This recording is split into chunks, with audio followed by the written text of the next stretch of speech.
touched on two things that were actually kind of going to make me listen to all of this. And I'm a Pullman person, for disclosure.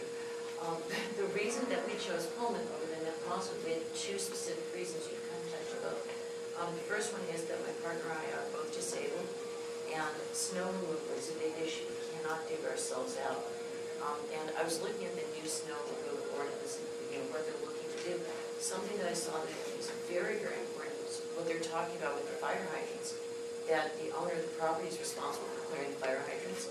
What if the owner of the property, single-family home, is disabled? I did not see any reasonable accommodation in accordance with the ADA written into that ordinance. You know, somebody could repeatedly get fined for that if they're not physically capable of doing it. And also, it's a safety issue. I mean, you've got to deal with those fire hydrants. But I didn't see any exemptions specifically in the snow ordinances for disabled homeowners. And the second thing, you know, I just wondering if anybody had any comments on that. The second issue that you brought up that touched on is going in my head. The other reason that we moved into Pullman is that we were concerned about lack of anti-discrimination laws in Idaho, and specifically not so much with housing, which you bring up like as a general thing. What exactly does your anti-discrimination policy cover? And we're a non-traditional family. Are we covered by that? And I didn't hear, you know, I don't know what classes specifically you refer to, it was all of them or not.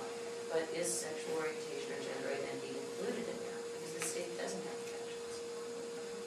If you're an employee with the city of Moscow or a contractor with the city of Moscow, the sexual orientation is covered.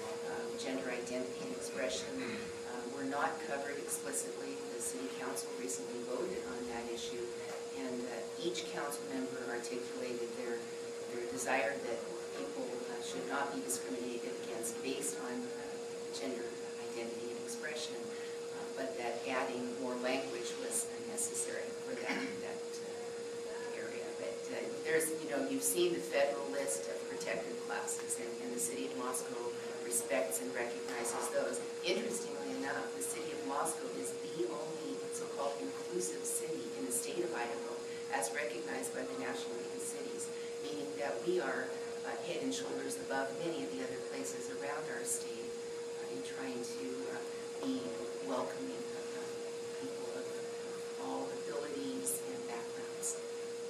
I hope you would find that as you come to this city.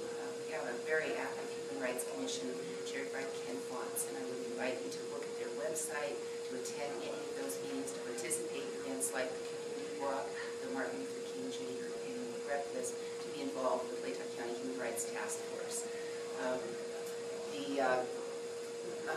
With regard to inability to manage some of the requirements of an ordinance, that certainly can be at the council's discretion inserted in any of these things, but the Americans with Disabilities Act requires reasonable accommodation.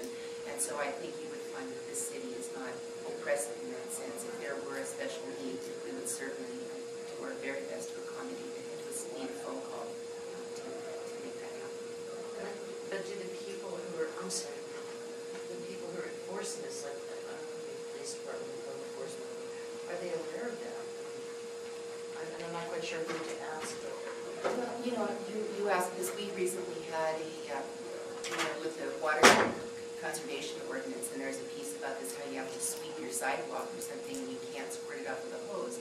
And somebody who has a physical disability contacted us and said, hey, this is very difficult for me. I can't push a broom. And language was altered to make recognition of some of the challenges that people face.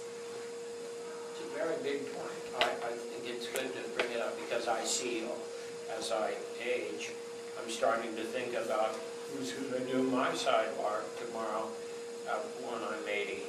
And so you're talking about a whole group of elderly people as well as somebody who might, you fall into that disabled category. So it's a good one. So I just wanted to say that I would thank the students.